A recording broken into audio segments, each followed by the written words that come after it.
मस्तिष्क यानी दिमाग इंसानी जिस्म का वो हिस्सा जो पूरी बॉडी को कमांड देता है और ये सलाहियत देता है कि हमें क्या बोलना है, क्या नहीं बोलना, क्या करना है, क्या नहीं करना। और वही दिमाग मस्तिष्क अगर स्वस्थ ना हो तो कई तरह की परेशानियों का सबब भी बन सकता है। मौजूदा दौर में सर दर्द एक आम बीमारी है, लेकिन अगर इसका वक्त रहते इलाज ना हो तो ये माइग्रेन में भी तब्दील हो सकती है। अमूमन हम देखते हैं कि जब माइग्रेन के बाद कोई बड़ी समस्या आती है तो लोग अमूमन मौलवी और पंडितों के पास जाते हैं और कहते हैं कि इस पर किसी तरह का कोई असर या असरात हो गए हैं, भूत प्रेत इनके ऊपर हावी हो गया है। हालांकि साइंस इस तरह की किसी भी बात से इनकार करता है। आखिर माइग्रेन क्या प्रॉब्लम है, क्यों इसका सर दर्द होता है और इसके साथ ही जो भूत प्रेत वाली जो चीज़ें हैं जिसमें इंसान अनाप शनाप हरकतें करने लगता है, आखिर ये सब होता क्यों है और इसका किस तरीके से इलाज मुमकिन है, ये तमाम तरह के सवाल लेकर हम मुरादाबाद के न्यूरोलॉजिस्ट डॉक्टर तरुण अग्रवाल के पास पहुँचे और ये तमाम तरह के सवाल उनके सामने रखे और एक के बाद एक कर उन्होंने तमाम तरह के सवालों के जवाब दिए हैं। देखिए क्या थे हमारे सवाल और क्या उन्होंने जवाब दिए हैं और अपने मस्तिष्क को स्वस्थ रखने के लिए हम किस तरह से क्या प्रयास कर सकते हैं, ये भी देखिए। माइग्रेन एक ब्रेन की ही ऐसी बीमारी है और जिसका सिर दर्द एक पार्ट या हिस्सा है। माइग्रेन के बहुत सारे सिम्टम्स होते हैं। ये दर्द यूजली या तो आधे सिर में या पूरे सिर में शुरू हो सकता है।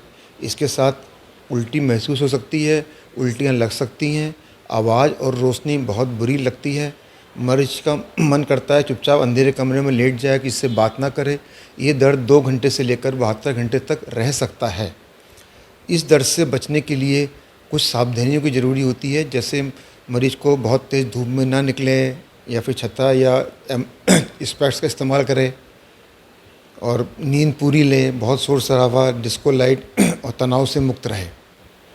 कुछ दवाइयाँ होती हैं जो इससे इनके अटैक को रोका जा सकता है। अगर इन दवाई नियमित रूप से ली जाए तो इसके अटैक्स की संख्या और आवृत्ति कम हो सकती है। कुछ दवाइयाँ ऐसी होती हैं जो अटैक होने के समय ली जाती है, जिनका उपयोग समय पर करने पर अच्छा रिस्पॉन्स आता है।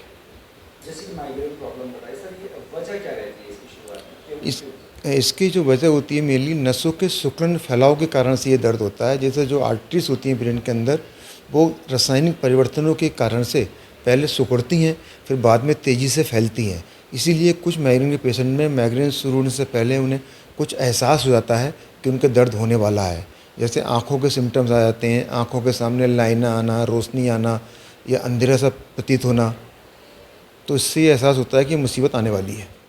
आम भाषा में कहा जाता है कि दिमाग गर्म हो गया।